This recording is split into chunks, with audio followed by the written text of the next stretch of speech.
Ground control to Major Tom. Son of a bitch!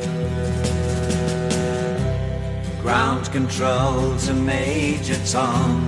Shit! Take your protein pills and put your helmet on. Ground control to Major Tom. 8, 7, 6. Commencing countdown, engines on. 3, 2. Check ignition and may God's love be with you.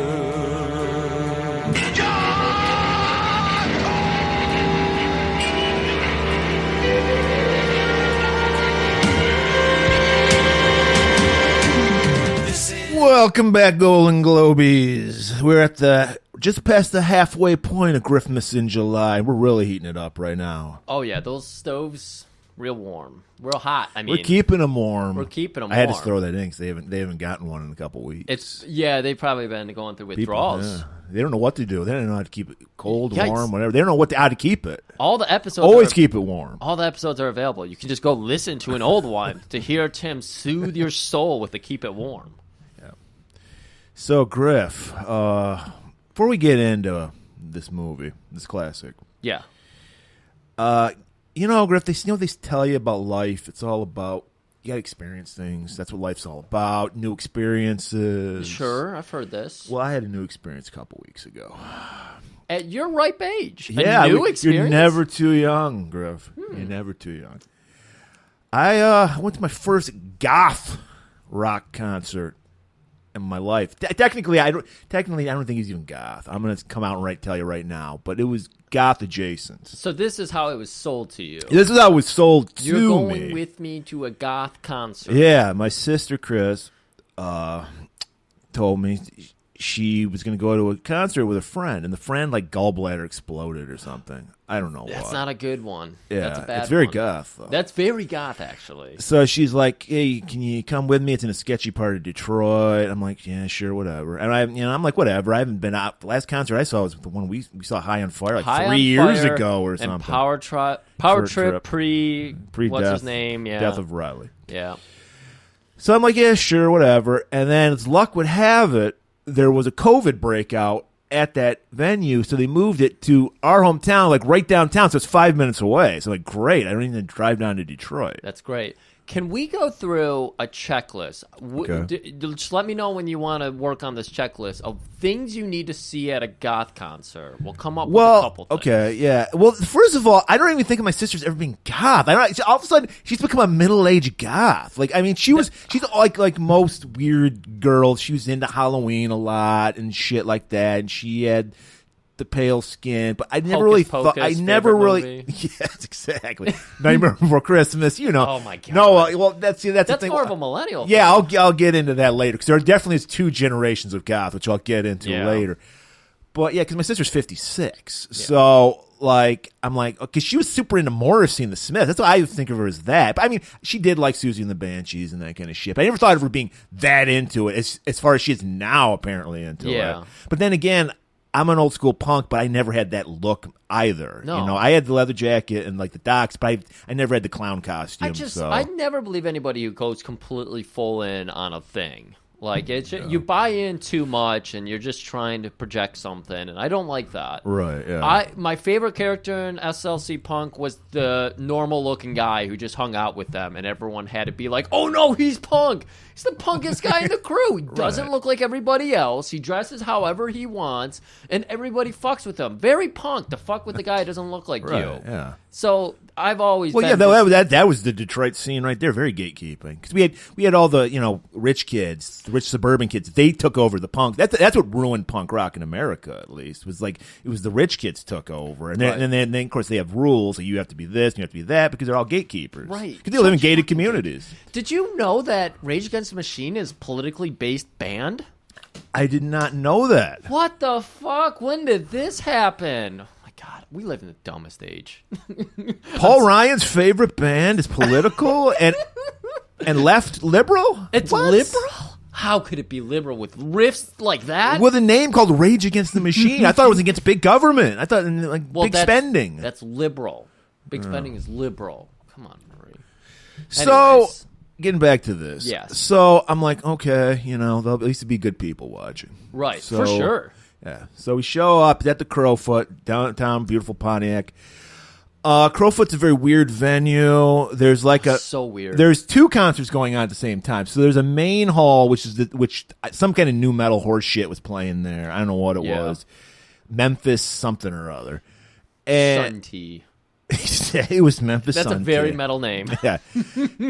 And then there was like the show. This band's called. It's either Vision Video or Video Vision. I think it's Vision Video. I feel like it would be just because it's more of a tongue twister. Yeah. And that's half the fun, is having a name that's horrible. And my sister apparently, I think this is all in her head, but she's like good friends with the guy. 'Cause I guess he goes by the handle Goth Dad online because he tells dad jokes and he's so, God, what's with everybody? Dad jokes are the new. I can't relate it to anything.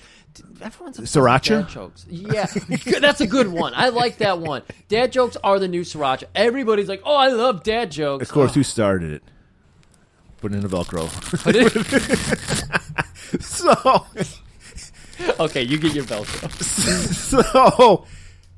So yeah, but he's Goth Dad, so he's different. So I think my sister has this. She believes she has this relationship she doesn't really have with this guy. Like he probably responded to her because he's just a nobody. Right. So it was like a Twitter and Instagram thing where she made a comment Must have on been a joke. Facebook. 'Cause my sister I know isn't on Facebook. Twitter, and she's But that too old works. for Instagram. Yeah, it's probably Facebook. That's got to be very confusing for people now who have spent their whole life seeing stars on the stage, and now they're able to communicate with them, and they're like, "Oh my god!" Yeah, it's kind of like I say their friendship is kind of like me and Paul London. We're Yeah. not really we're internet friends. We're Twitter friends. Right. I'm probably more of a friend with him than she is with this guy, but still, it's not Yeah. like we don't hang out. Like you some of know? the people that I like watching their YouTube shit. Like I messaged the one dude because he was like selling unique prints, hand drawn shit.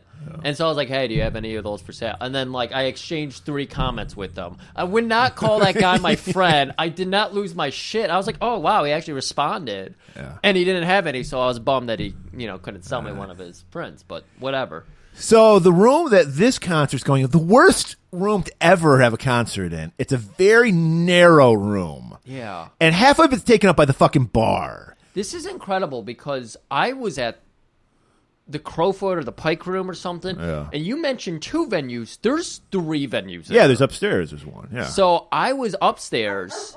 Then there's That's probably the smallest room, wouldn't you say? I thought it was wide, and you're Oh, explaining to me yeah. this place is narrow. This was very long, but Billy, narrow. come on. We both know there's 3 venues there. Shut We up. know you know Got That, all right?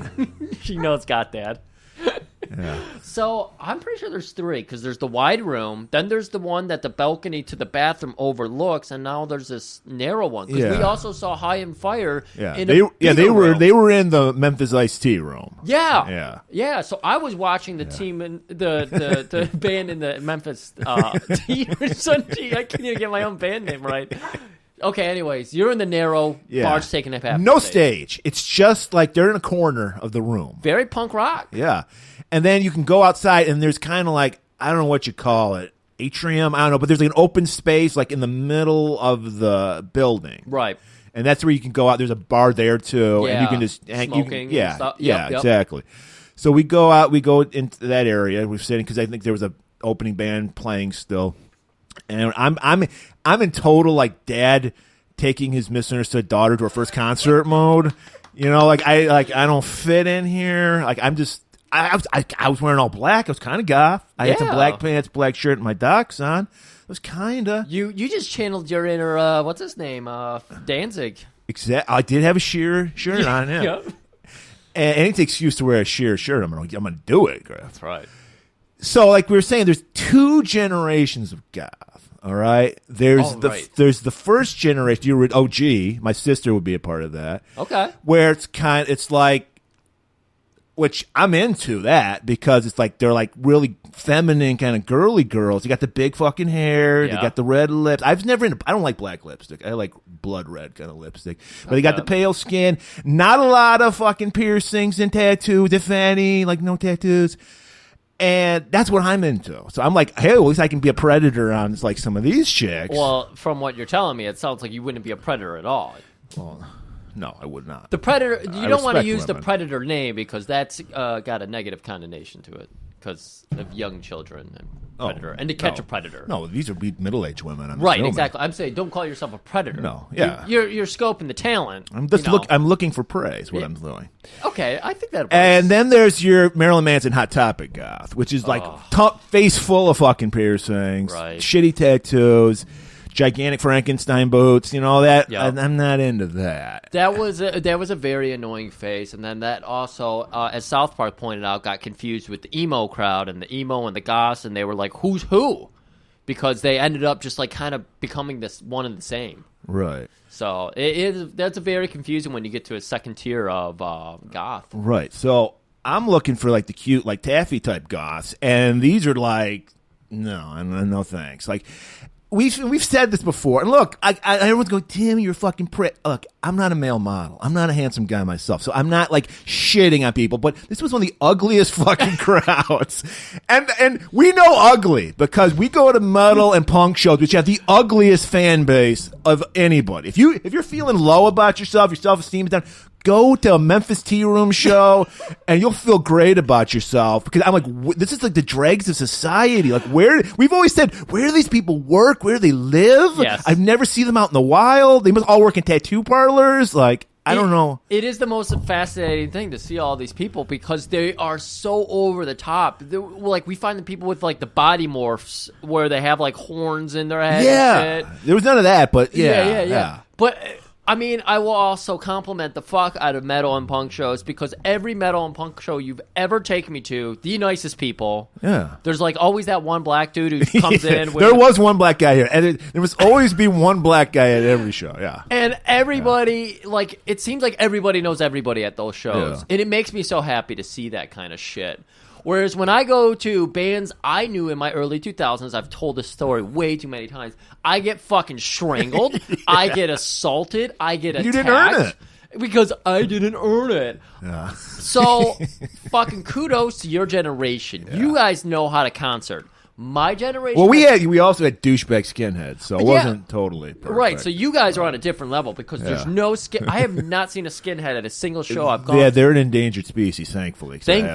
Around these parts. They're Proud Boys now. Yeah, they changed their thing. Now they got the polo shirts and the fucking haircuts. But they're out on Aubur's neck of the woods. They're up there in the northeast or northwest. Hey, Green Room, yeah. Yeah, exactly. So fuck that. I'm sure they're lurking somewhere around here.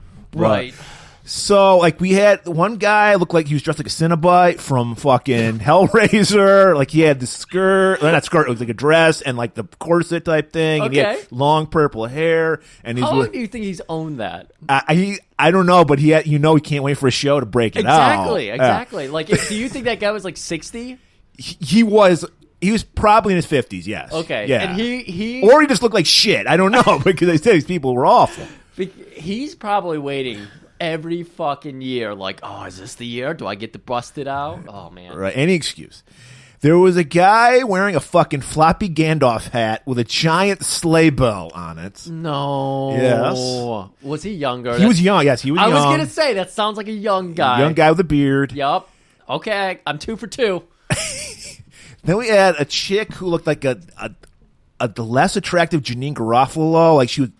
See, this is the thing. All right, like you can't help what you look like. I understand that.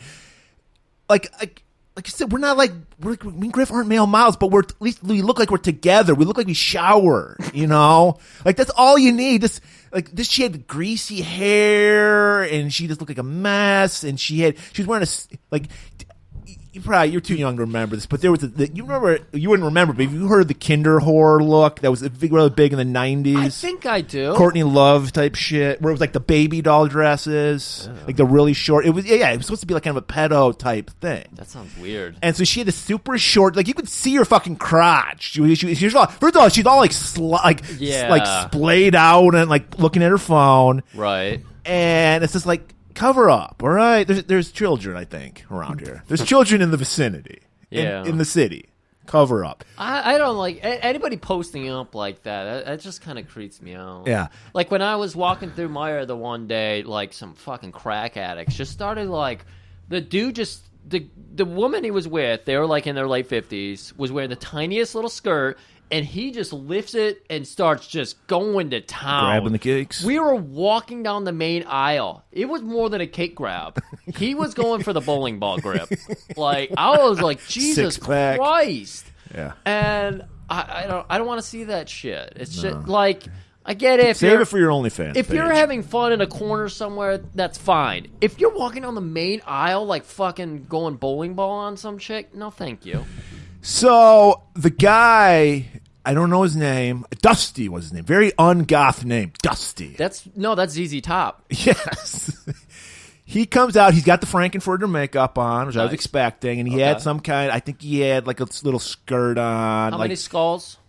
Skulls? Skulls. I didn't notice any skulls. He might have. I didn't notice any. How? He had like a bare midriff type thing going on. Okay. I'm like, Dusty, you know, I got a little soft midsection myself, so I can't really shit on, but like, do a little sit-ups before you're wearing something like that. You little doughy looking. That's going to be tough. You got to cut the carbs completely if you're going to get that donut under control. But since, you know, he was just like, because he had nothing to do, so he was just, you know, mingling around the people, and my sister ran to him, and I'm just sitting there staring at my phone, being in the dad role. Is this Got Dad? This is Got Dad. This Dusty. is Got Dad. Yeah. And I guess it's him and a girl, and the girl was like fucking Amazon. She was super tall. On top of it, she had Frankenstein boots, and she was super fucking tall. All right. And they're this thing, and my sister, and I'm not going to shit on the guy, 'cause he was very nice to my sister. He seems like a nice guy when they did the show, but you know, he took a selfie with her. Apparently, I thought my job was just to be there. First of all, because we were going to Detroit, and then secondly, just because, you know, you're at a show, you have nobody to talk to, you have somebody to talk to. Yeah. No, I was supposed to, with my phone, candidly be taking pictures of those two together. No. So I can look like a fucking weirdo. She was expecting that? Yes, she told me to do that, and I was like, no. And then later on, when she was bitching at my mom about it, my mom's like, do you know your brother? He's not going to do that shit. I like this. You guys are 48 and 56. Yes. And she's like, acting like a teenager. That is so bizarre. Yes. Oh. Yes. And yeah, exactly what. Cause like, oh my god, I'm gonna totally embarrass her, but fuck her, she's not listening. She's like, she has one of these personalities where she gets super obsessed with something, and then she just fucking doesn't care like 2 weeks later, and she'll be like, I never liked those guys. She's one of those. And so she had my mom print up some pictures of this guy, like off the website. And then she had him autograph a picture, which he did. He was very nice. He autographed it for her. And I'm like, you're fucking 56. Yeah. What's going on here? That sounds like something my sister did when she was into Hanson. Exactly. That makes sense. So she was 12 or whatever. Yeah, exactly. She was 12. I mean, she's back into Hanson again, and she's in her 30s. That's the way it always happens. She has gone to Jamaica to see them. What? She has gone down to, I think it's Tulsa, to see them like twice. Isn't it their hometown? Their home base? Yes, because they have their own like festival. And it's just Hanson Town, basically. And I think right now she might be in Nashville seeing them again. Wow. Yeah. That's weird. Yeah. But she does not print out pictures to have them signed. She bumped into one of them when they were walking around the dregs of Hanson Town. The ugly oldest one? Well, I don't think she's like obsessed with them at this point. Okay. She's still like, she's only traveling out of state to see I know, them. Yeah. but she's obviously not going total fangirl because they're all like crazy religious types. Yeah. So she's just like whatever. But she happened to be walking around the dregs of Hanson Town. And, you know, Zargatha Alley, and she bumped into one of them, and she was like, oh, let's get a picture. So that's, like, all she did. That's fine. She didn't have friends there taking, you know, creeper pics, like. Exactly what I felt like. Like, I'm this weirdo. Yeah. You're in the right. Right. We're and having then, a Seinfeld episode now. well, don't worry. We're almost done. We'll get to Space Mutiny. But so then they go on, and like he like I said, seems like a super nice guy. He's like, yeah, I was in Afghanistan. You know, I was in the army. I got out, and you know, and then he had, because this is when the Roe versus Wade thing got overturned. Yeah. He's like, I saw the horrible way girls were treated there, and and he's like, get out to vote. And he's like, I'm like, I thought God was supposed to be about like, I want to kill myself. We're all about darkness and evil. He was like, and then that's why I say it's not goth, because the music to me, I don't know anything about this world. Sure. It sounded like more like dance new wave. Like it was very upbeat. Okay. But he had the very goth look. He had the fucking like makeup on and the black shit and everything. Right. But yeah, it was very more up. Maybe they have darker tunes that they just don't break out for the shows. I don't know. And then I guess now he's like a EMT fireman or some shit, you know. Well, so he's giving Dusty's back. doing well for himself. Yeah, he's giving back to the community. So I can't shit on the guy. Was it toe tappingly good? Were you tapping your Well, toe here's at the all? thing. This is my sister for you. So I'm just whatever. I'm just like, I'm in the back because we had to squeeze because of this fucking narrow fucking hallway. No. Squeeze your way back. So I'm just in the back. I'm like in dad mode. How many people would you say should turn out for? Maybe 100, maybe. Not bad. Yeah. And horrible way to watch a show though. Get rid of the bar. You got to get rid of that fucking bar. Yeah, if there's a bar outside and everything Right. else accessible, just leave it at that. Right. And so like they play some songs and then she's like, all right, I'm ready to go. Like she didn't even stay for the whole she's so obsessed. She got fucking like, cause here's the thing.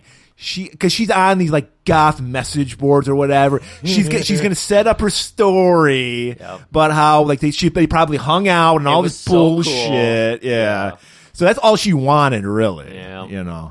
That's so sad. That's why I don't like pictures. The story is you went and you didn't. Don't take the pictures. Don't have any other proof than a story. That's my philosophy. Well, that's my story, and I don't have any pictures to prove it. Murray, I can't wait because we are I embarking. I did do one candid picture for her. One. Yeah. Yeah. He was like inside watching the opening band, and she was standing near him. It was very awkward. I'll show you later on. It's a very awkward looking picture.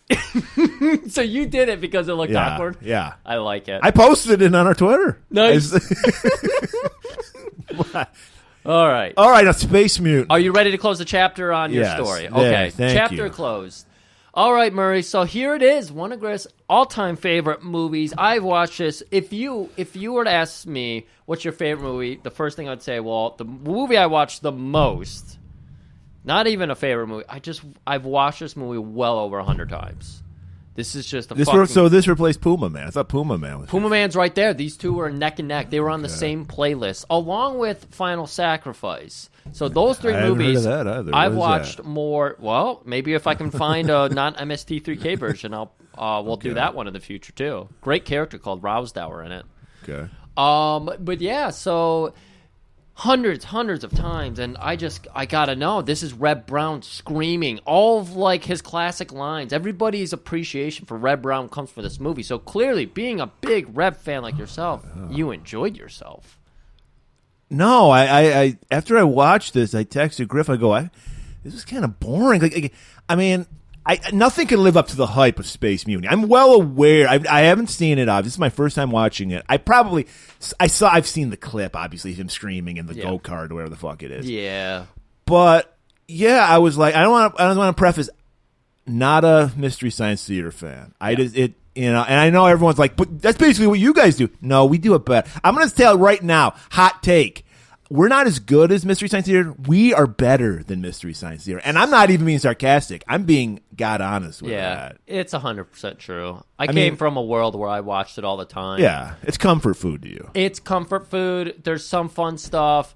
The best part about this episode for people who are in the know of the MST3K jokes are going to be that Murray has never watched the episode. No. So you're going to find out just how good Murray is. Right. Because if I match jokes, it's this clearly purely coincidental. Exactly. Yeah. But yeah, so I know I've tried to watch it. It's just not for me. I even watched the new one on Netflix. No. I'm like, there's a team of writers They watch the movie like 20 times. Yep. Get a team of writers. We barely watch the movie. True. Scribble some notes down. Forget half of it. And then we just wing it for 2 hours. And we're better. I'm sorry. We are. Yep. Hate to break it to you, whoever, Crowbot or whatever the fuck you're called. MST3K made it as big as it did because that was back in the cable age and we had less things. Oh, there's never going to be a band as big as the Beatles. And it's like the Beatles are good, of course. But a lot of that is because we had There are no Imagine Dragons. There are no Imagine Dragons. Imagine Dragons is like probably the best band in the world. But yeah. I assume. I haven't heard them. I'm sure I've heard them in commercials. But you definitely have. They're everywhere. They're every commercial. And I respect them because they say, we're not here to make good music. We're here to make money. And they make a lot of it. That's a set. I mean, that's art now. It's just make money. Movies make money. Music make money. Sell it. I mean, it breaks my heart when I hear and I knew this was going to happen when they started using regular songs and commercials. They're turning into jingles. Like they're changing the words to fit the products now. That's disgusting. And that breaks my heart. It breaks my heart. Even when it's garbage shit, like everybody dance, like I'm too sexy, like garbage, disposable music. It still breaks my heart. It really does. Even me, even songs I don't like, hearing them in commercials infuriates me. I can no longer respectfully listen to any of those songs for fun, for humor, anything. No, I just don't want to hear them if they've been in a commercial. But getting back to Space Mutiny, we gotta end this commercial. I didn't hate it. I was just like, I was expecting more. I was expecting more weirdness. It reminded me of the movie we did a couple weeks ago. Check it out. Forced to Kill, in that obviously there's budgetary concerns. It's a shoestring budget, so there's not many locations. So it's just basically going from one location back and forth in this movie, much like Forced to Kill. So I'm like, what the fuck? There's nothing going on. I mean, I love the fact that it was under 90 minutes. Thank you, Reb. Right. And I love seeing Reb. Well, I mean, you text me it was boring, and I had to do some soul searching because I was about to be like, "Come on, why are you shitting on?" And then I was just like, "This is a boring movie. Yeah, it's very boring." And I still love this movie, and I probably will watch the MST3K version very soon. But it is very much nostalgic. So, well, yeah, nobody is immune. Well, some people are, but I'm not either. There's things I like that I can recognize as shit now as an adult, but it still hits me in that special place in my heart. Exactly. Murray, let's hit this trailer in the special place of our listeners' ears. I think there's a trailer for this. It has to be. Yeah. And you did hear a great cover I did of Space Oddity with some Rebel yells over it and everything. Yeah, Reb, he's a great singer. Right. That's acceptable though. That's not in a commercial. We're not. No, Reb actually covered Space Oddity for this movie. It's a very deep. If you can find the soundtrack, it's almost as hard as finding the Apple soundtrack. That's right. You will hear his version of David Bowie's Space Oddity. It's very good. It's very good. And anyways, let's listen to Reb Brown's cover of this trailer for Space Mutiny. I fucked that up. It's okay. Yeah. Trailer. You've seen Star Wars. You've seen Star Trek. Now, the ultimate star adventure. Space Mutiny. Journey with space colonists who are trapped on a never-ending voyage of terror, death, and destruction. It's a cruel fate to be born in space. What are all these bodies for? When anyone is under suspicion, they're immediately arrested, tortured, and given the truth. However, if they seem redeemable, Culloden freezes them. Vicious pirate ships bombard the helpless crew of the starship Southern Sun, while fanatical mutineers seize control from within. Viper out of control. Collision imminent. And there is only one man who can save them. Starring Reb Brown. I did what I had to do. Don't you think I realized a good man died? John Philip Law. Ryder must be eliminated at once. James Ryan. Are there any other of you that wish to confuse freedom with treason? Cameron Mitchell. It is now time. And introducing Sissy Cameron.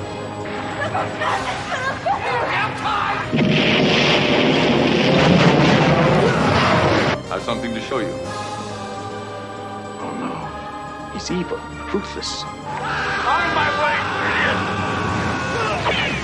idiot! We have to fight back.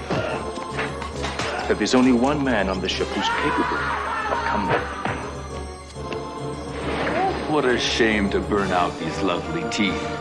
I do have one weakness. Pain. Other people's.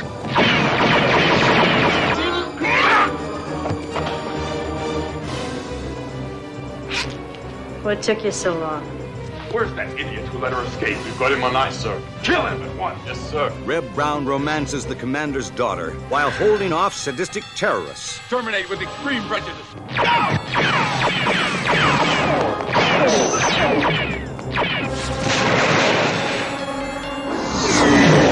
Be mesmerized by mysterious alien women. One cannot escape one's own destiny. We're going to hold out here and never let them take over the Southern Sun. Join the crew of the Southern Sun as they fight for their lives. Take this, you space bitch.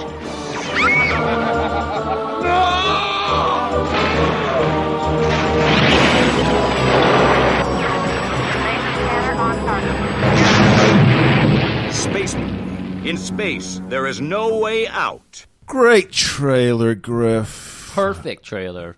Almost as perfect as this episode's going to be for Space Mutiny. Yeah, and sure enough, we're getting a little bit. I mean, they don't do the crawl, but they do explain that, you know. Oh, I got some before we get into it. I have something to say. Obviously, Reb Brown, and especially in this movie, he's known, and we gave a name to it, the Rebel Yell. The Rebel Yell. I actually had some information I've gleaned from an interview about Reb Brown, where it's not. You know, he didn't pull it out of his ass. This is something he's been working on forever. Interesting. So I'm going to read. This is a little excerpt from an interview. Okay, let's hear that. The interviewer, I love how you have a signature yell when you shoot guns. Nobody yells and shoots like you. And then Reb replies, that's just something I started to develop on Uncommon Valor. He developed it, Griff. Yeah. If I remember right. I also did it in an alley with a pistol on Street Hunter, which we covered. Check out that episode. It was a good movie. I've got a picture now that I got from the internet. I think it's from Strike Commando, where I got a bandana around my head, and it says, his scream can kill rapists in other countries. I 100% believe in that. So people think he's just some dumb meathead. No, he cares about his craft. He's always growing. Again, I've said this too many times. That's my Captain America. Move this Chris Evans away. Get rid of him. He earned it. Those muscles, he earned. They're not CGI muscles. Everybody complains about his shield. He didn't need a shield. He's a man of muscle. Right. And he's an artist. He did a painting of a cat. Remember that? That's right. Oh my God, I forgot about that. Yeah, he's great. He's an expert on beetle entomology or whatever. Thing. Yeah, you don't see Chris Evans doing any of that shit. No, he's zero-dimensional. Right. He's literally nothing. That's the most interesting part about him, is he's somehow nothing. Chris Evans. Fuck you. 4 Chris's of apocalypse.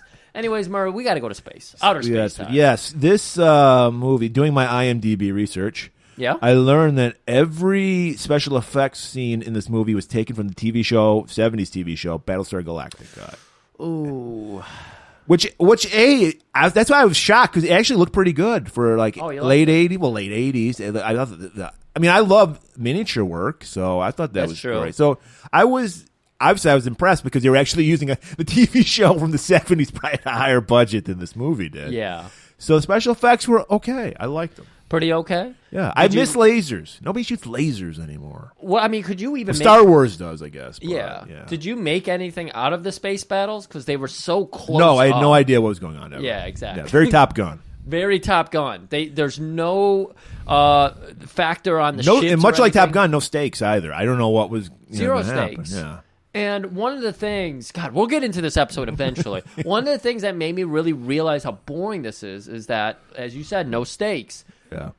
No character that is about to be mutinized, that's the correct verbiage, right? Is concerned at all. No. They're all just like, oh, I guess. Yeah. They took out the wenching system. They're all collecting a paycheck. Yeah. Yeah. So we're on a self-sufficient, and you said this is Battlestar Galactica too. Yes, there's the exact same plot of Battlestar Galactica. Like in this movie, it's because of overpopulation. I don't know if it was in Battlestar Galactica. It might have been like pollution or something. But yes, it's like it was supposed to be the tagline was like Noah's Ark in space.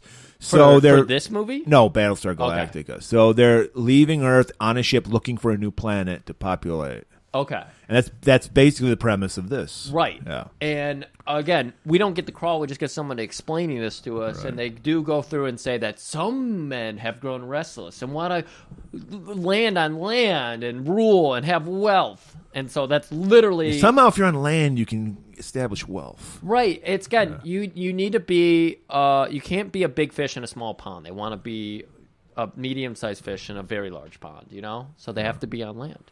Okay. I mean, come on. What's their currency? If they're on, they have to be in water if they want to be a fish. Oh, okay. Thank you. Yeah. The metaphor is going over Murray's head. I know too much about metaphors. You've lost all your knowledge of metaphors. You sucked it out of me. I sucked it right out of you. So very confusing opening. The Bolarians, these women have been picked up on a shuttle ship.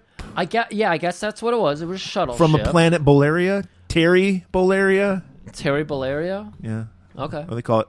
Hulk Hogan. Hulk Hogan, yeah. Hulk Hogania. It's somewhere down in Florida where he's got a nice bar restaurant.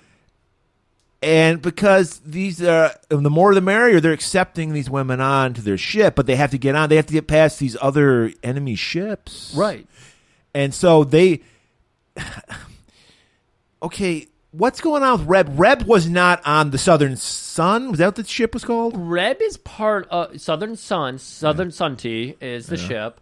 And he is part of a crew that apparently was fighting space pirates, I guess? Yet at the same time, he's delivering a professor to the Southern Sun. That's right. He was. So they just happen along when the Bolarian shuttle is being attacked. Yeah. So I think he was supposed to be bringing the professor to... Yes, he's bringing the professor to the Southern Sun. This character dies in a second, so I don't know why we're fixating on it, but we do need to know why Reb got here. So somehow he's involved with the Southern Sun, and he's got the professor, and he's got to bring him back, and he happens to have picked up the Bolarians too. Apparently he did not pick the Bolarians up. Someone else picked the Bolarians. They're trying there's a shuttle with the Bolarians, and they're trying to guard them to get them onto the Southern Sun. So Reb Brown is doing like a Mad Max thing. He's just getting his paycheck, and he's guarding this convoy? No, he's delivering... Why am I telling you a movie you've seen 100 times? He's delivering Professor Snape? Glastonbury? Spooner. Spooner, that's it. For whatever reason, we never learn. We don't know what's so important about this guy, except Leah, the female lead, is very much enamored of Professor Snape. Here's another thing I didn't know. Spooner.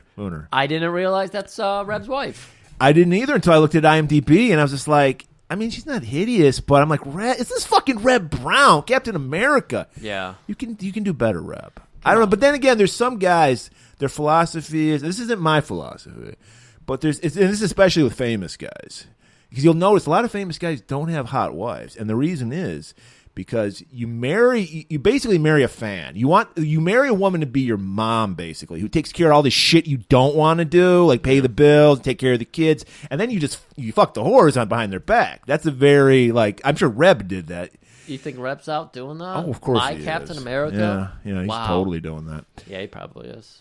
So that's probably what Reb's doing. All right, so now we're getting some beautiful 3D graphics straight from Battlestar Galactica. Yeah, probably, yeah. Which I never liked, by the way. Boring. Just like every kid my age, super into Star Wars at that time, because this was like 78, 79 when Battlestar came on. Bored the shit out of me. I don't even know what it's about. Yeah, I mean, it's just... Cylons. The military sci-fi stuff is just not that good. It's very They had a chimpanzee and like a robot teddy bear costume. Yeah, I don't know. They beat the poor chimp. So anyways, we're seeing the 3D printout of our Viper squadrons trying to land. Yeah. And, we got Leah getting all excited. She's waiting for Professor Spooner to land. Meeting her dad. Instead of Lauren Green, we get Cameron Mitchell with his awful fake beard. Ugh. and they put a little like gray in his hair. To When I was talking about characters who are not reacting at all to the fact that there's a mutiny happening, he's the worst. Well, he's total. Cameron Mitchell is like Mr. Paycheck. He's Yeah. like, I'll do anything for a paycheck. Yeah, The point, he looks like a homeless Dean Martin. Commander Mitchell looks, as they would say in MSD3K, looks like Santa Claus, and he does not sell anything. He's not jolly at all. Yeah. He's keeping cool for everybody, and by that I mean he is fucking high out of his mind. He is so fucking on Lake Havassoma right now. So as Leah's getting all excited to go meet Spooner, spoon like with he's him. like her mentor, or they're gonna spoon. They're gonna spoon. He's gonna spoon her. Yeah. Hello. Is that a Mystery Science Theater joke? I don't think it was because that's a little too PG-13. Yeah, see, that's why they suck. That's why they suck. So anyways, a skirmish breaks out, and now there's dog fights. You get to see your laser show. Yeah, I love that. Lots of Pink Floyd's playing. It's great. And then, but shit, Reb gets into trouble because he goes shit, and he's clearly in a room. He's not even like they can't even try to make a cockpit. He's just in a room. Yeah, probably right next to where Cameron Mitchell's at. Probably, you know? And his ship gets hit. That was an MST3K joke. Okay. Hey, coincidence number one. Count all the coincidences. Yep. And so I started counting it. So their failsafe is they get immediately teleported to the nearest spaceship. I don't know how it picked like the good guy spaceship to teleport him to. That's what happened? Yes. I have no clue what's happening seen in this this movie. movie? So many fucking times. I have no idea what's happening. Instead of an injector seat, you can't eject in space. They get teleported, and he gets teleported to the southern sun. You didn't see the special effect, the fucking phased like Star Trek thing? He crash landed. No. They said he crash landed. The plane crash landed. He wasn't on it. That's why it crashed. Oh, because he had the emergency wenching teleportation system. And okay, he has to do an emergency landing because I think we got to see this already. Is this in a minute here? Oh no, it is in a minute here because we're seeing as the fight's going on. Reb hasn't tried to land yet. Calgon, he's in Gorilla. He's got the TV there. Poor John Philip Law. He was so cool 10 years earlier. It's Diabolic. Go check out that episode. Wait,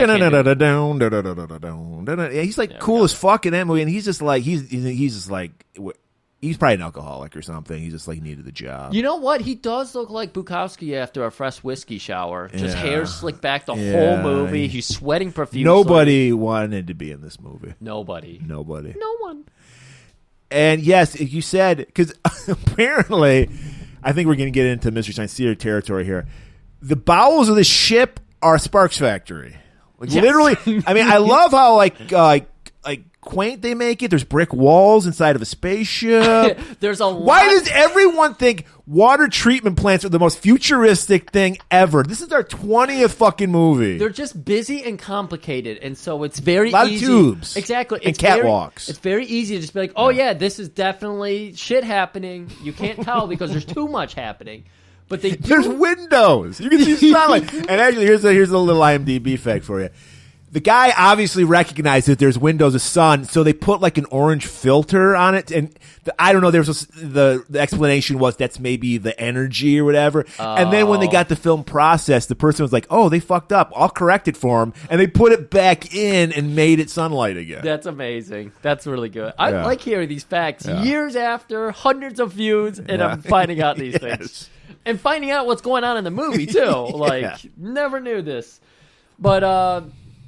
So Calgon's got a plan up his sleeve, and he's just going to walk around like he's the owner of this place because he is the lead of the enforcers, I believe. I think so, yeah. The security thing for Southern Sun. Yeah, and so he's disgruntled to see all the action happening outside, and he decides to use that flurry of moves to go ahead and make his own move, and he just walks around and plants some kind of C4 explosive in the basement. Right, which fucks up the tractor beam. Yeah, an engineer tries to call him out on it, and they grab him, and his main guy who wears, like, the little laser tag vest, I don't know that guy's name. It looked like everybody was wearing paintball fucking like gear. Yes, that's it. Or it looked like motocross, like the chest guards they play and the shoulder guards. Yeah, but they had paintball masks. They did have paintball masks. You're right about that. Yeah, none of those were MST3K jokes. That's why we're better. Or observations, I should say. But yeah, so one guy tries to call him out, and what's his name? Fucking what was that guy's name? Chad? The guy with the BMX bandit. Yeah, BMX. Yeah. The bandit grabs the guy from behind, and I don't know how this laser technology works because he's holding him. It's body to body, and Kelgon shoots a laser into him, and apparently the lasers, as we know, if a bullet travels through you survive. You're fine. Yeah. But lasers get trapped in your body, and then they just ricochet all through, maybe? Maybe. You figure it'd be even better because they cauterize the wound as they go through you. You would think so, right? But no, the laser gets trapped in the guy's body. So, it was a hollow point laser. It was a hollow point laser. Okay, so BMX Bandit's fine, even though he's standing right behind him. Yeah. But yeah, they exploded some shit, and then you hear a readout like the wenching system is down. The tractor beam system. The tractor beam system is down. Which is why Reb's ship crashed and went in It just went down a hallway in this factory they're filming at. But we see it blow up with Professor Spooner. And we never get to see Professor Spooner. He's the charred, mangled mess. I think Leah runs out to the docking bay, whatever it's called. Right, docking bay, actually. Yeah. And she sees his charred remains. And then Reb because he's like... Oh, come on. He comes out full of action. Everybody, it's going to explode! Shit! Son of a bitch! Oh, yeah. So, Spooner's dead. We're going back into the control room. And what is even the commander's name? I didn't even catch it. Jansen, yeah. So, Jansen is going on about, oh, boy, I guess it was a sabotage. What are we going to do? It's out of my hands. It's out of my hands. And this is where he's introduced to Dave Ryder, hotshot. Well, we get to meet his Riker to Picard. Yeah, we get to meet Devers. Devers, isn't he? Yeah, Devers. He had like bleach blonde hair. Yep. Who do he look like to you? Little Blade Runner Rucker. There we go. Interesting. Yeah. Okay. What do you think? Well, the MST3K is Sting, so I was going to see if you. Okay. Yeah. Well, Rucker's cooler than Sting. Oh, it's way cooler. Yeah. Again, we're better. Yeah, exactly. You're gonna learn, people. So they're in the control room. It's like it's got to be sabotage, right? And then Commander Jansen has got to say something like intellectual that really put him in his commanding position. Right. So he goes, "But what of the motive?" He's got to make it Shakespearean. So again, he's got to class it up because he's got a mush brain. But before he can really go deep, take a deep dive into the motifs, they go, "Hey, the Bolarians, we got them on the ship." And he just so happens to know about the Bolarians because he gets... By the way, everything they had to do with the Bolarians was added in post because they had to pad the fucking movie. And it makes sense when you watch the movie. Because you never see anyone interact with the Bolarians ever. It just so happens Commander Jansen pays for the Bolarians OnlyFans page because he's like, I need to get some info on those Bolarians. Right. And so the Bolarians are brought to the quarters, which is just a gigantic empty room. We learn they speak telepathically. Oh, that's right. And this is straight up... you would know this show, but this is Solid Gold. The premise of the show Solid Gold was interpretive dance done to the hits of the latest hits. So we would have women dressed just like these women are, these like sexy, kind of weird, kind of flash dance outfits. Yep. And they would just do these weird dances and shit to like fucking I Come From the Land Down Under. Oh, yeah. So it was very, very close to get to porn back in the early 80s if you couldn't afford it. Right. So, a lot of people watch the show, even though I'm sure it sounds awful to you. Right. It sounds like a show you would put on and then walk away for. Yeah. Doesn't sound like something you would watch. So everybody wants to fuck these girls right away because they're hot. And, of course, they've been stuck on this ship for God knows how long. They get to see some new talent. Of course, especially that guy who had, like, the slicked back hair and poof on top. He's just like, I'm going to get it. I also like the guy. He got no lines. He was just a background guy. He reminded me of what young Dennis would be. He had a beard and a giant mullet. You remember that guy? I don't. He was the background guy. He had no lines. Okay, he was I like, don't he was always jumping out of a bed for some reason. He had like bunk beds. And Yes, shit. yeah, I remember the bunk beds. Yeah. The one guy who barely gets played up at all in the episode MST3K is Blake. And Blake gets so many more scenes in the full movie, which is so funny because Blake is such a weird character to be like, yeah, we need him to help this story. He's move exposition along. character. Yeah, exactly. So the Bolarians go beat it, guys. You know, they mind fuck him out of the room and slam the door shut on them. It's good. Now I checked with Griff beforehand, so I'm gonna tell this joke, but I'm telling it educationally instead of jokingly wise. I was like, did Mystery Science Theater do the Calgon Take Me Away joke? That's right. Because if you grew up in the late 70s, early 80s, you remember the Calgon bath salts for women commercial. The catchphrase was Calgon Take Me Away. Yep, So, and they 100% did that. okay, they had to do it. Right. I mean, It's just there for the taking. Right. I mean, come on. Right. Low-hanging fruit. Even though they did it 28 years later in the 90s, but whatever. So, Calgon, we're seeing him cruising around in those sweet... Everyone They were who's bumper cars, They're too. bumper cars. Yeah. It's the saddest. I mean, Reb does a good and they're job. slow as fuck on Yes. top of it. They do such a good job making them look intense. They could have just sped up the fucking film, Film but no, something. like just do it slow. Banana Split style. Yeah, exactly. You know? Come on. How the fuck do you know that? Because it used to be on Cartoon Network. Okay, 'cause that's before I was born. That was a Banana Split. fucking trip. That show. All the 70s kid shows were weird. That was my first acid trip, was watching that show. I was so fucking terrified watching that show. It creeped me the fuck out. But I watched it because it gave me a weird feeling. Made me feel strange. Everything else was cute and funny. That show, I was like, what is this terror? Okay. I don't know. So he's in his Enforcer 1. He's going to meet McPherson, who's his inside man. Right. This little crippled motherfucker. And they're talking about how convenient their little bomb placement was because they managed to somehow take out the loading bay and the wenching system. And they took it's like, maybe they took out Professor Spooner. Spooner. Maybe he had something that he was going to tell their plan. I don't know, but yeah, it all worked according to plan. right. And McPherson points out like this is their plan is to isolate the Right, ship. because you cannot come in or leave the ship anymore because Right. the docking bay has been destroyed. Right, exactly. Yeah. So now everybody's cut off, and apparently we're going to learn that Calgon has complete control of the enforcers, so the military, and so he's going to throw a coup, Right. a little mutiny. And Calgon, he tells his plan. He's like, I need to accumulate wealth in the Corona Borealis. We need to land. I can't make any cryptocurrency in space. How am I supposed to sell my NFTs? Because you need massive. We've learned you need massive amounts of water to make cryptocurrency work. Exactly. And there's no water in space. Right. They've already tried to divert all the energy on the spaceship to make their cryptocurrency, and it's just not enough. Right. So he's like, I got to get on some fucking land. All right. So Devers, we're back up in the bridge, and he's demanding readouts on their coordinates. And we just got McPherson holding. That's it. We just get a cut of him going. I need some details. Yeah. And again, this movie is boring. Padding. It's very boring. Yeah. It's a lot of padding. Yeah. And so now we're gonna go to McPherson holding a little meeting, and this is a good. I think scene. he's trying to basically. There's a little council. Yeah. Who was our last vice president? Oh, Pence. They're trying to turn the Pence to their side, right? Because they need him to tell the Electoral College, no, right? So they're working this one guy. He's like working his moves, and this guy's like, I don't know. That sounds like, looks in the camera, space mutiny to me. I can't go along with space mutiny. Camera too. Yeah. He's a very good actor. Yeah. I'll give him that. He knows his marks. He knows his marks.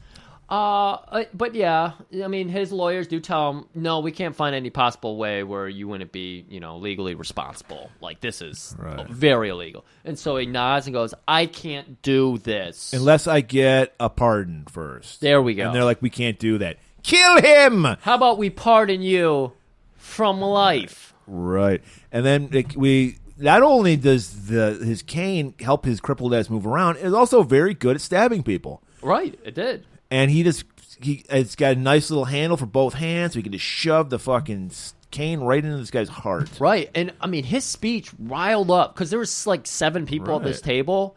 And it was kind of like a half and half. And the one guy was like, yeah, I just don't know.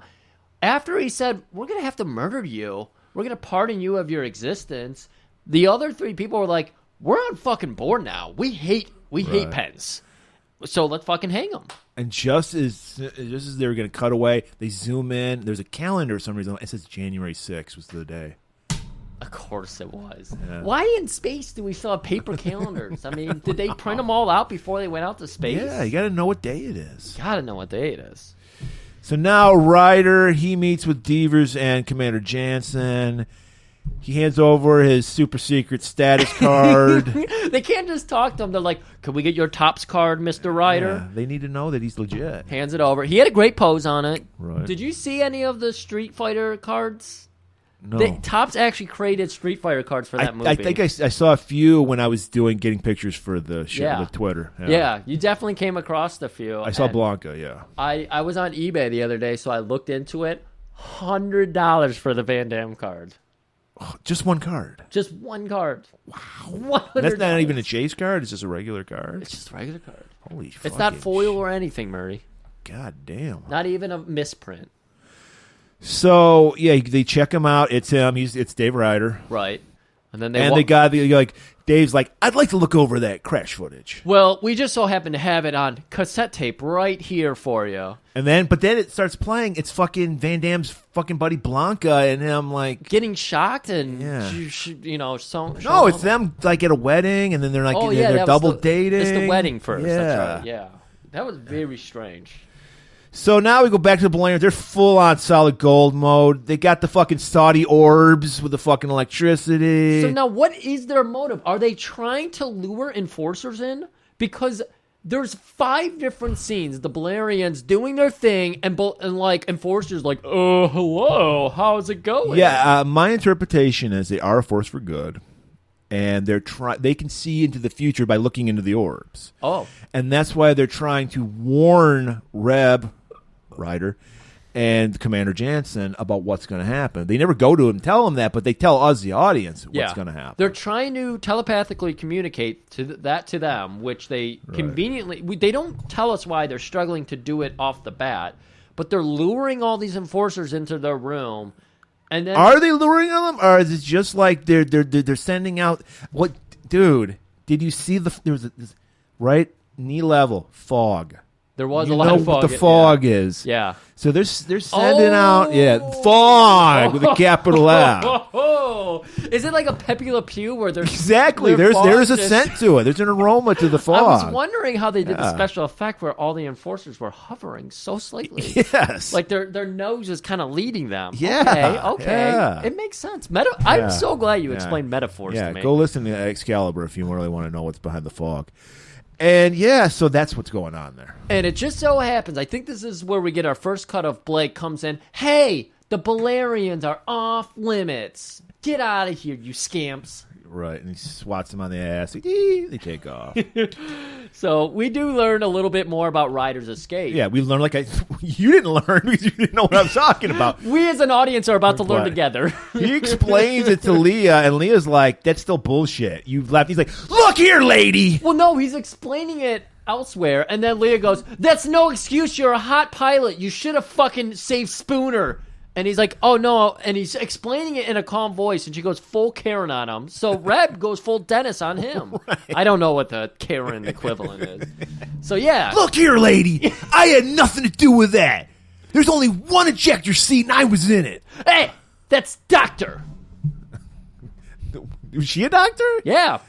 And it's like, all right, doctor lady. Okay, that is an MST3K joke. I had to put that in there. Murray didn't stumble on that one, everybody.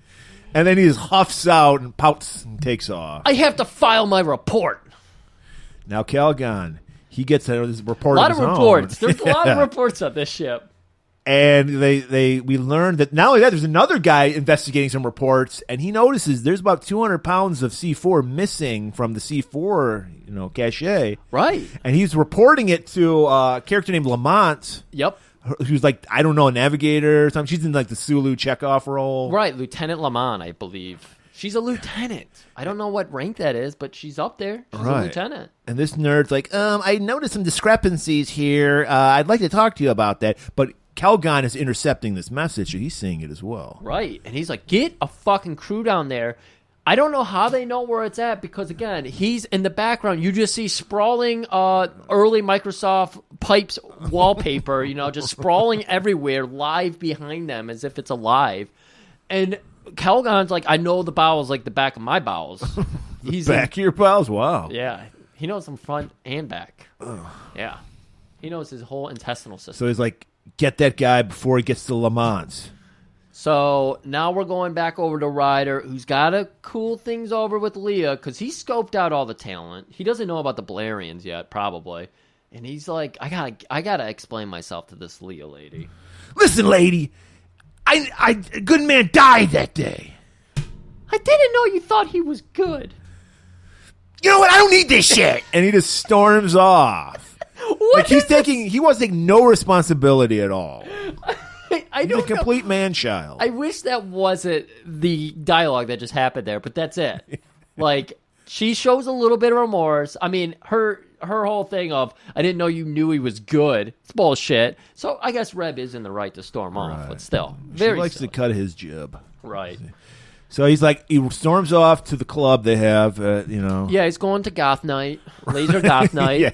But it was new wave dance music. Yeah. Everyone...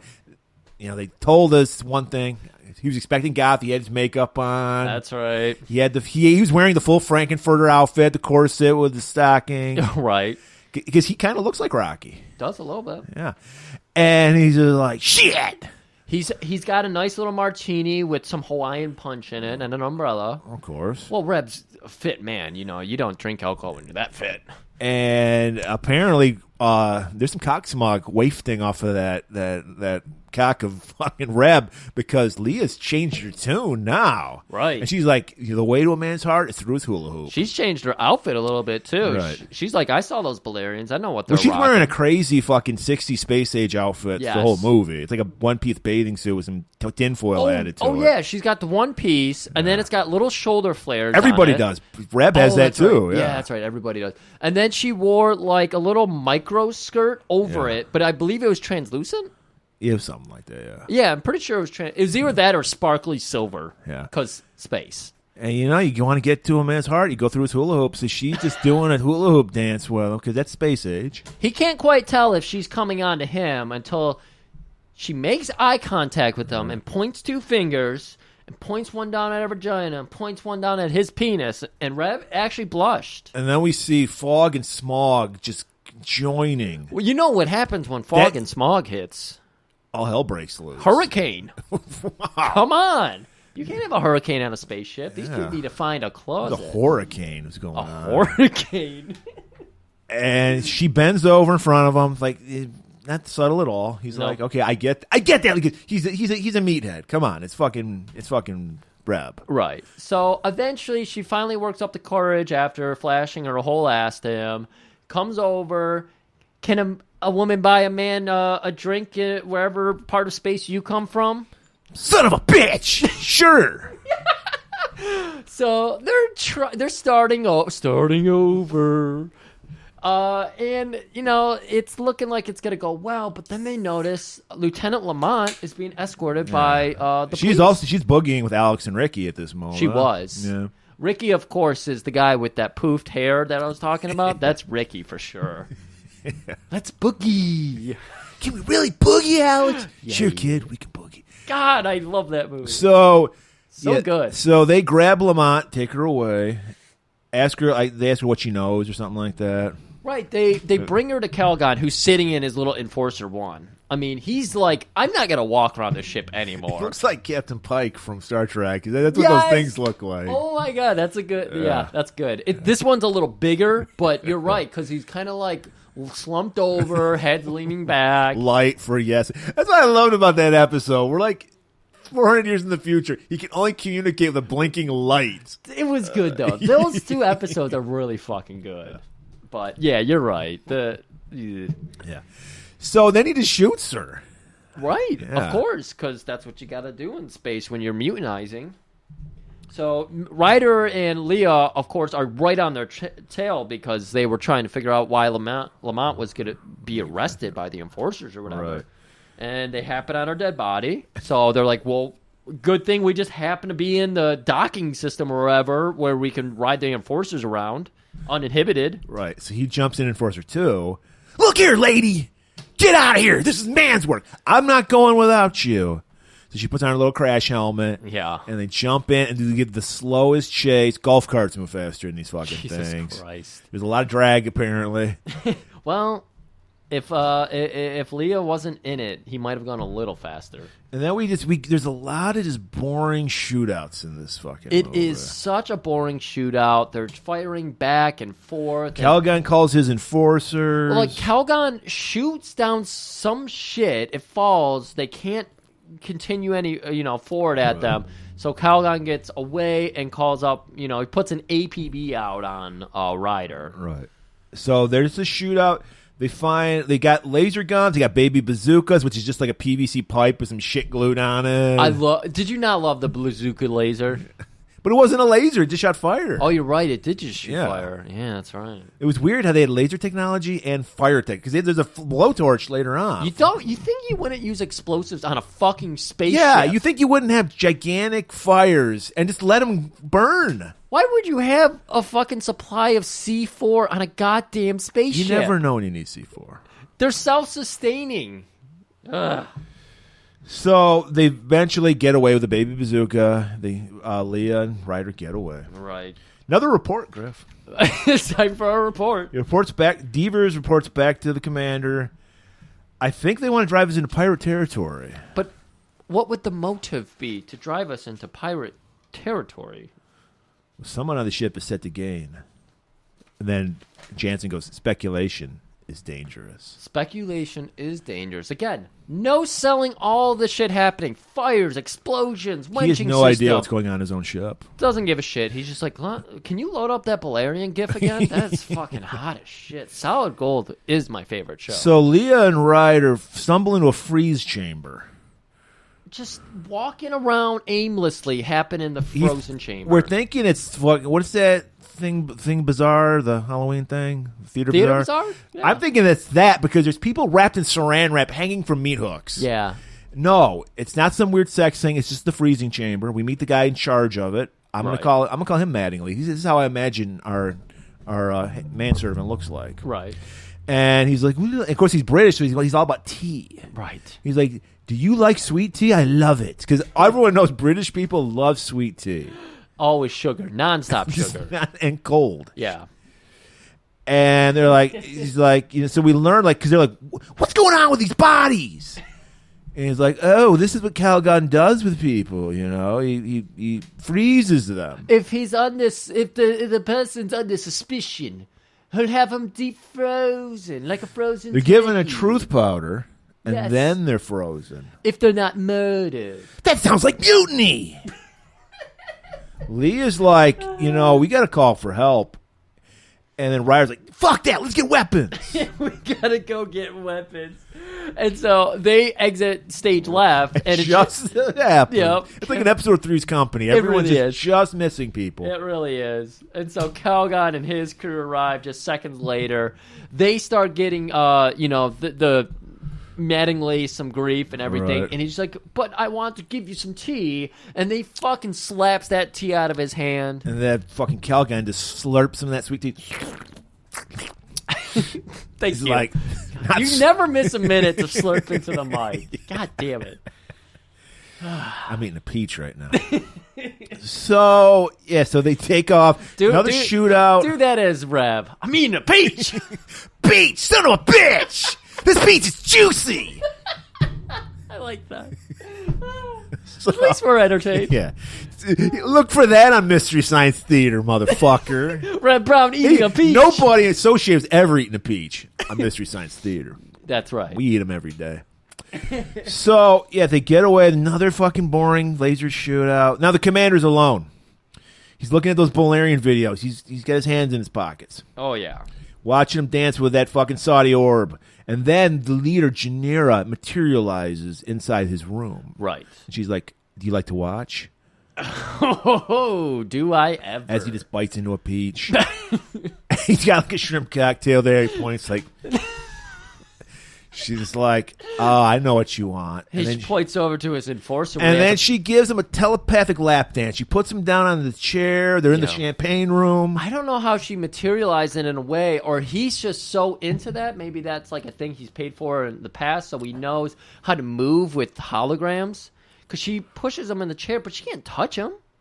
Can she? I don't know. Is it an astral projection or is it her? I don't know. I don't know. Because she straddles him, she twerks on him, and then she touches his chest and imparts all the info that they know. That's what happens when. This is why I don't go to strip clubs anymore, because too much knowledge gets passed through a lap dance. Way too much. It's just too much knowledge and venereal disease. Exactly. And she's like, I've shared with you the truth.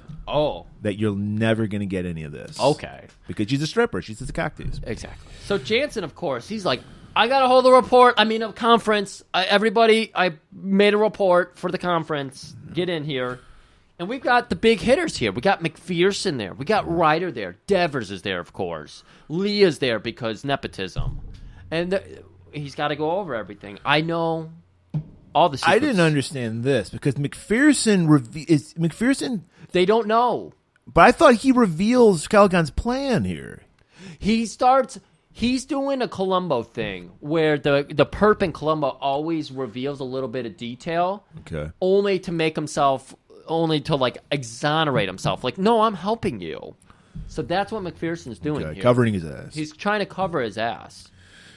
So he puts a little bit of crumbs out there, and then he's like, I got to go.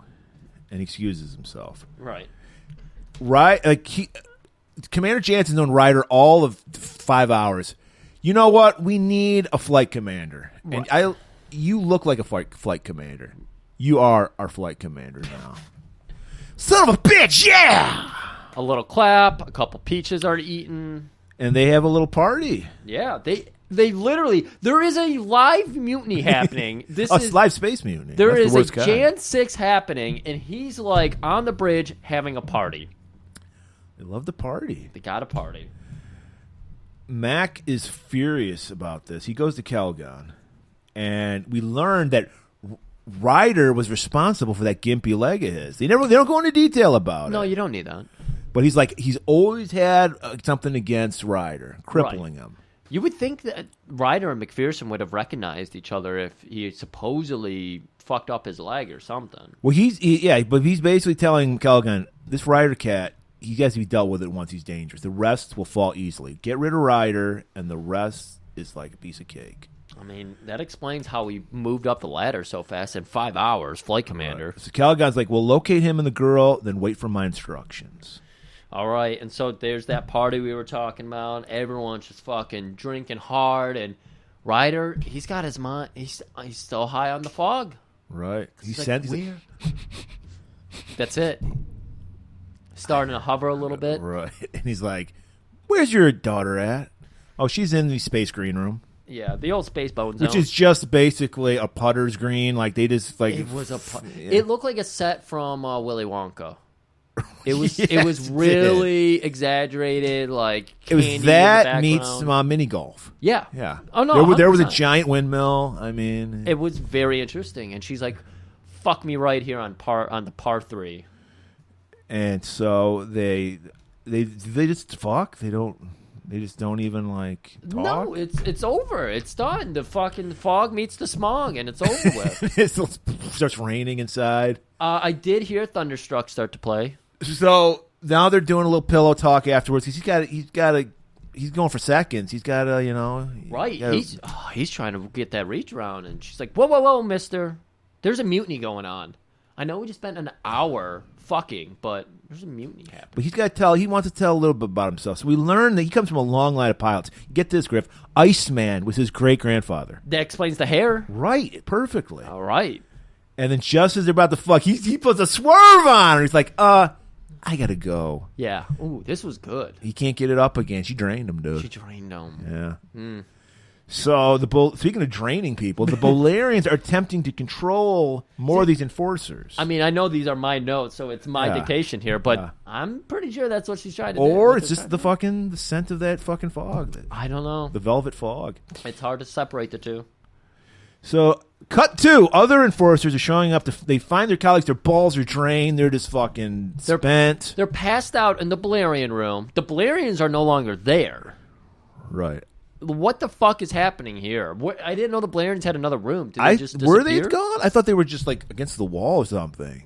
Oh, were they just standing against the wall, like sleeping like statues? Yeah, like maybe they're making themselves invisible. They could have been doing that. Oh yeah, I've heard that women can do that. They can. Yeah. And so these guys, they're like pissed off because they got a case of blue balls. So they're like, send these guys to the fucking freeze chamber. Fuck these guys. Oh man, that's the worst. Blue balls, and you're gonna be frozen solid.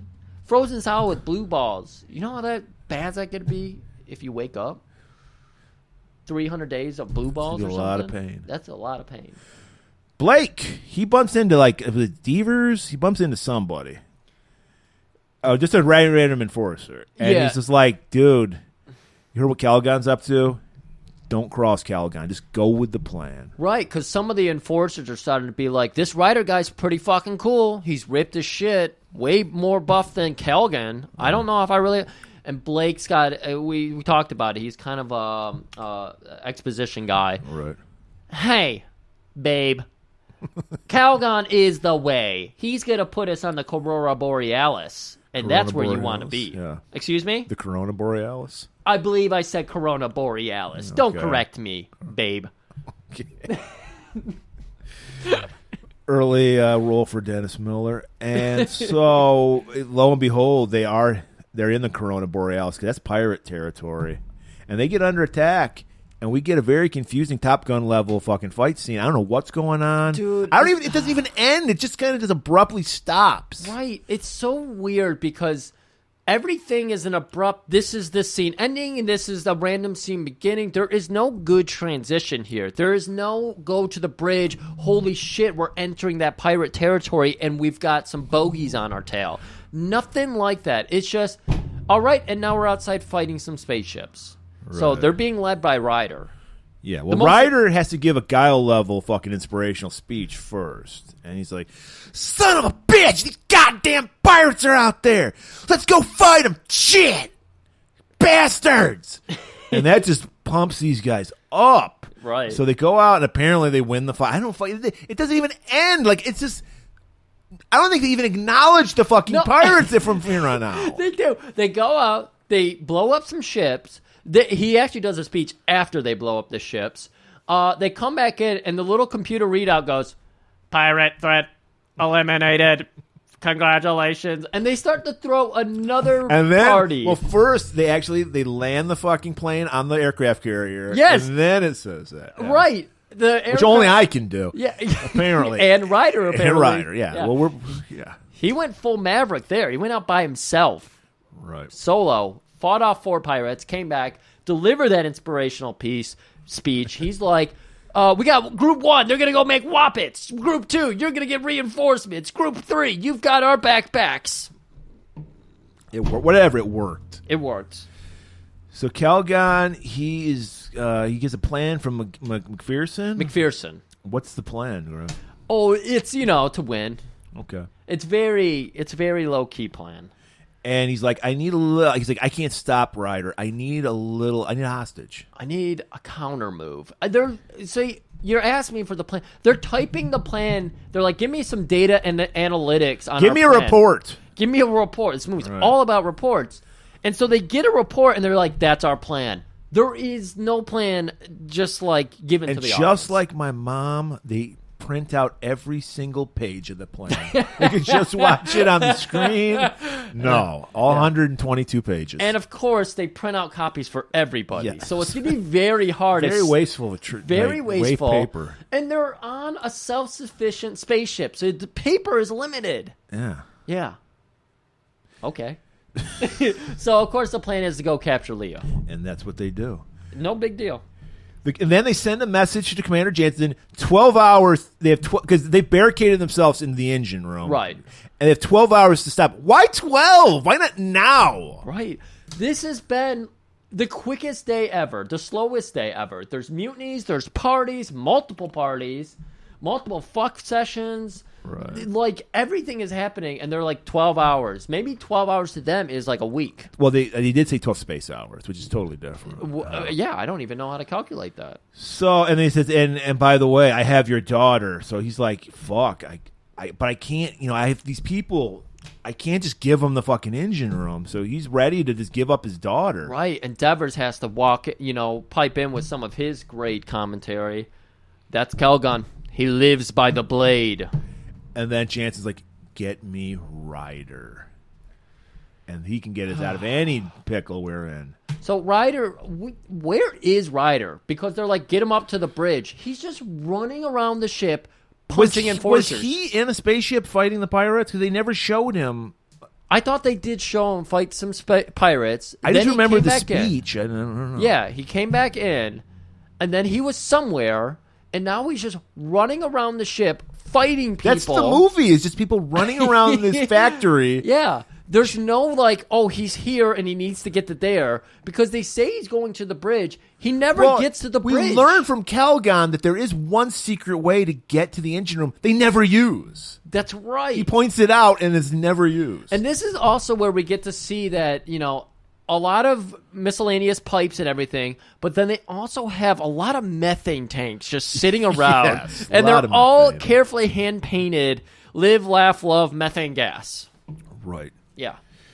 And so, he's just wandering around. So Leah is taken to the freeze chamber / torture chamber.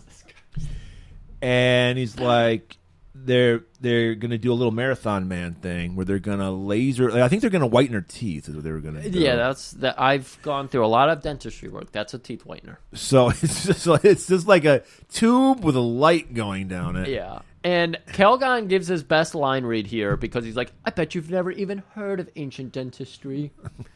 Yeah, because everyone had some fucking snaggly teeth in this movie. Yeah. It was, except for fucking Ryder. He's born perfect. Perfect. And so they're torturing her teeth. Right. But then McPherson walks into the room, and apparently, you know what it is that McPherson still is working undercover, and they have Leah, and Leah sees McPherson. So now his cover's blown. So he was working for Jansen. McPherson was working for Jansen. Yeah, guys. Him and Jansen were still good. That's why I was saying in that one scene, McPherson was there and was trying to be like, I'm on your side, He was still a little cagey, but he was basically trying to help them. Okay. So, this is the first they're learning of. Well, and while that's going on, Ryder stumbles into somebody and steals his uniform. Right. Yeah. And we go back over to now that McPherson has interrupted the space dentistry, they all just decide to walk away, and they leave one guard. It's the Batman thing. It's right. like, I've got you dead to rights. I gotta go. See you later. You're never gonna get out of this pickle. There's absolutely no way. I'll put my best man in charge of this. Right, which is Griff's brother, unfortunately. Oh my God. If you ever want to know what Griff's brother looks like, he looks like this character. This is not what my brother looks like. What are you talking about? He looks exactly like this guy. And so, of course, she's and like his brother, he's got a fucking appetite for shrimp. And Leah can find this out.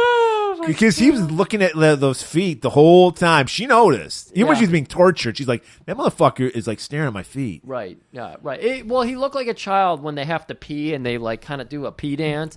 He was doing that. And Leah, of course, been around a lot of guys who want to shrimp on her. So she notices she has the what prettiest was feet going on. in space. That's what she's known. That's right. Face not that great, but her feet. And so she kicks her shoes off. Oh, yeah. And he likes them sweaty, too. So it's he's just like, humana. Right. He goes right for the shoes, and she's like, no, take my spacesuit off first, because she knows what he wants. So she's making him work towards it. He finally gets one boot off, and that's when Ryder arrives. Sorry if I interrupted. Bastard! Takes him out. Apparently, even though this is a very portly fellow, it fits perfectly. His uniform fits Leah perfectly. Right. And so now they got the perfect plan. They're just going to sneak into Caligan and see what Caligan's up to. Right. So Caligan, he's got his crew on medium alert now because he puts out an alert when they see that they broke free and everything. He's like, okay, everybody, this isn't a serious threat. They know about McPherson. They know about our plan. They know about our ancient dentistry. We'll put out like a mild alert, a yellow pepper alert. Yeah. And he's pissed off at your brother. He's like, John, you disappointed me. Freeze chamber. Right. Freeze frame. Freeze frame. Ryder and Leah wandering around. They find the perfect addition to their perfect disguise. Paintball masks. Paintball masks. They put those on. So of course these are going to play a big role in the rest of the movie. Right. Because they got to get past this one checkpoint, which is just guys in the middle of the factory with a computer.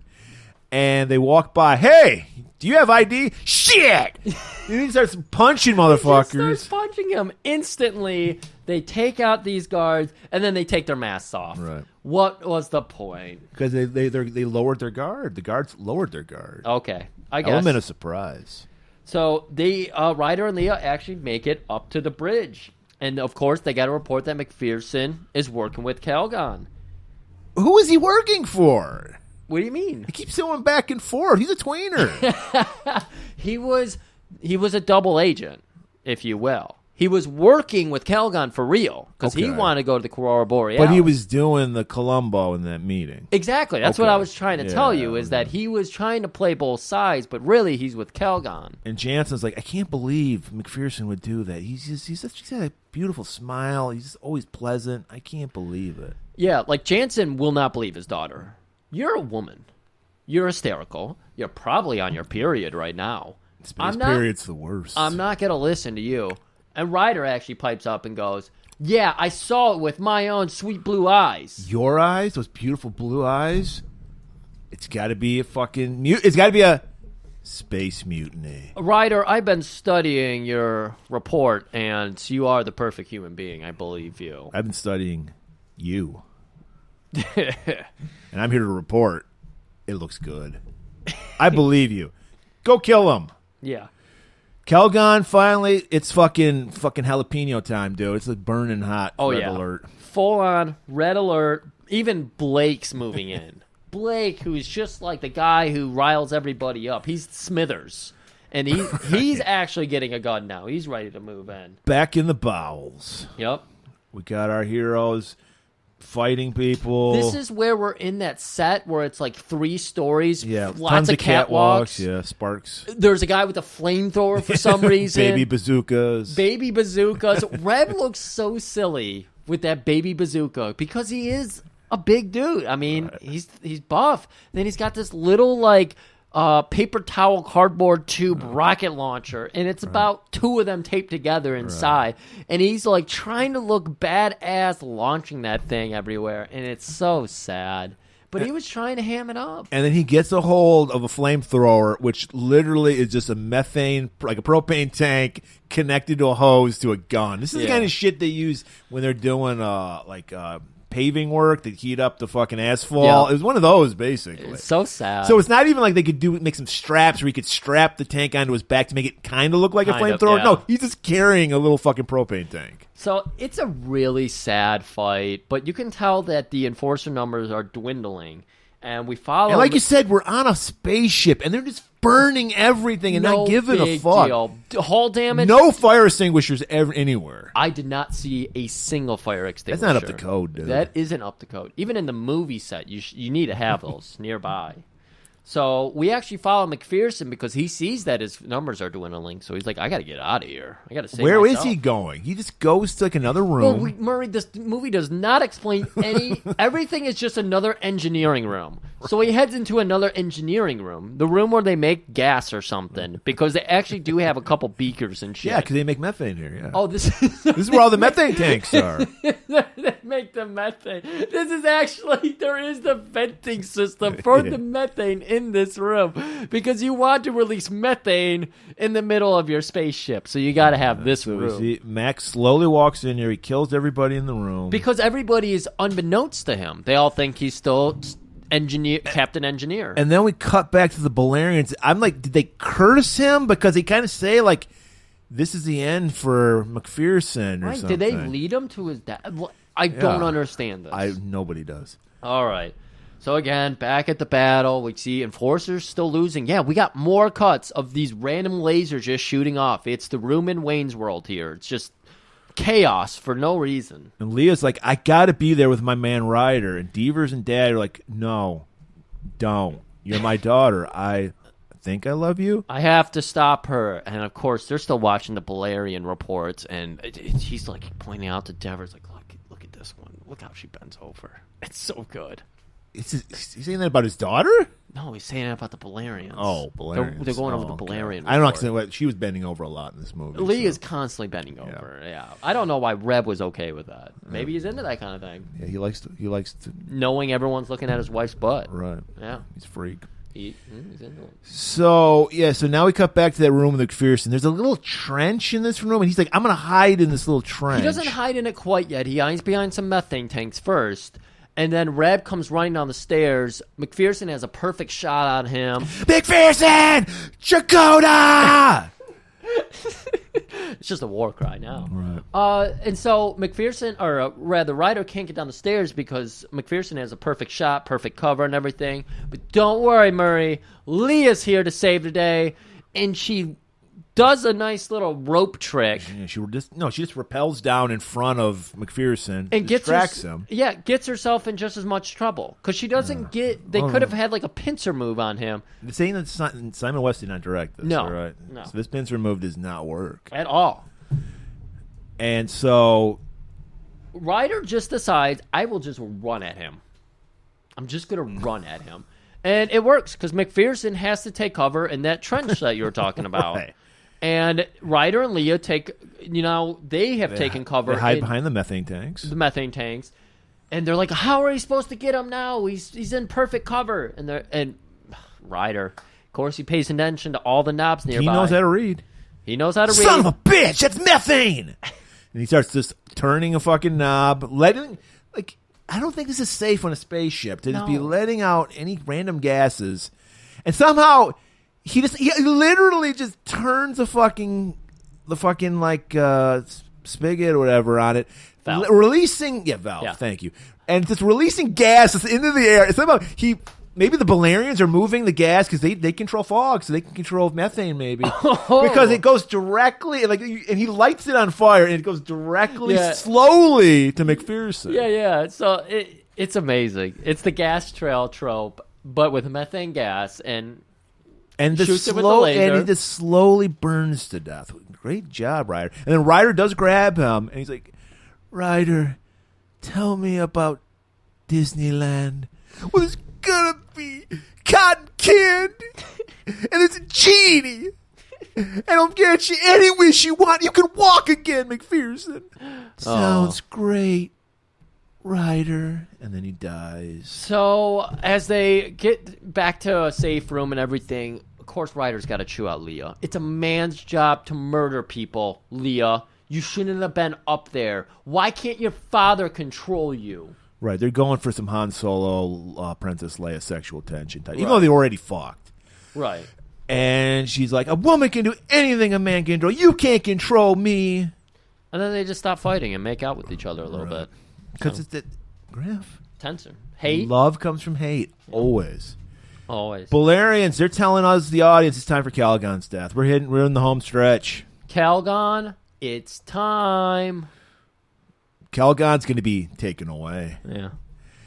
And so Ryder and Leah, they jump into a bumper car to chase him because he jumps into his. Again, they know where Ryder where Calgon likes to hang out. The bumper car track. In the bowels. He just hangs out on the bumper car track. This is just it is like a Willy Wonka spaceship because we got it's like a carnival. We got the bumper cars, a dark carnival, if you will. No, I wouldn't say that. Yeah. And so they do another slow chase. Yeah. he makes Leah get out, right? She wants to ride with Well, him. Leah wants to get in, but she's taking too much time putting her helmet on. And so she tries to jump in. She's kind of off balance, and then he fucking guns it, so she falls out. Guns it by going 5 miles an hour. It's still fast enough where Leah falls backwards. It's fast and quite furious. It was. And so, like I said, like bumper cars, they're just banging into each other. They're like neck and neck with each other. Right. They go. I mean, there's no place to do a lap, so they just have to turn around. It's just one long hallway. They turn around. They're coming back at Leah now. And Leah starts taking shots. Son of a bitch! Because she hits fucking Ryder's car. Bastard! And so his car starts stalling out. Shit! This is good. This is like one of those books you hit the buttons on as you're reading. This is good. I like this. And so Ryder is stuck. He's punching his car, trying to get it going again. And Calgon's got a straight shot right at Leah. And all 4 miles an hour, all 1/8 of a horsepower is in full fury. My lawnmower has more horsepower than this thing. Yes. And Leah's still trying to shoot him, but she's a woman. She can't hit anything. Mm-hmm. And so, yeah, she gets sideswiped a little bit. A little grazed. Yeah, she gets grazed. And that is all Ryder can stand, and he can't stand no more. Because now they're going to play a deadly game of chicken. And this is where we get the gif we see all over the fucking internet. Where fucking Ryder's like, ah! Doing a great rebel yell. Yeah. Great. And then he just leaps out of his bumper car. We get the awful scene of Calgon's bumper car with clearly him not in it, just sitting there. And then Ryder's hits into his. There's a big explosion. Yeah. All is safe. We did it. We saved the day. We do a nice little jump forward. A few days later, we have another party, of course. And then we see Reb scoop up Leah, and I've got to marry you. Yeah, he's going to take her to the bone zone. And then we're like, all right, all over. Finally, we're done with this movie. And then we're back in the bowels. And we got this tracking shot. And then we see this guy who looks strangely like Calgon. And he's like sitting. Was it Calgon or McPherson? It was Calgon. Oh, okay. And he's sitting, not Indian style. Crisscross applesauce. Crisscross applesauce. But he looks like he's dead, and then they zoom in. He looks fine. I think they put like a little like soot on him. There's no burns on him. And then his eyes just open up, and we're like, yeah, Space Mutiny 2. I can't wait. Oh, okay. Yeah. There you go. That was it. That was Space Mutiny, everybody. 100 times funnier than anything Mystery Science Theater did. That's right. We didn't do any Brick McHuge jokes, whatever the fuck that gag was. Yep. None of that shit. You nailed it. Brick McHuge fuge. I don't know. McHuge fuck. Well, Murray, as we talked about at the beginning, this is the third of 4. Yeah, just as it began, it's already soon it will end. Griffmas in July. Life goes too fast. Yeah. Got to slow things down. Are you Ferris Bueller now? Yeah. Okay. Is that what line? I think he says Ferris? something like that. Oh. Like, got sometimes smell the roses. I don't know what the fuck. Well, Ferris Bueller was a sociopath, by the way. Yeah. So that's it's very convenient that I said that because that's next week's movie. We're gonna do Fear. No, of course not. Love it, Murray. This next movie, I don't even know how to lay do it this on me. Because this week we did a nostalgic trip. Yeah. This movie is also one from my past, but it's not nostalgic. But I need to close the book on this one.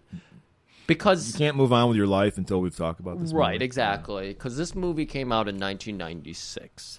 I hate that era. I was 9 years old.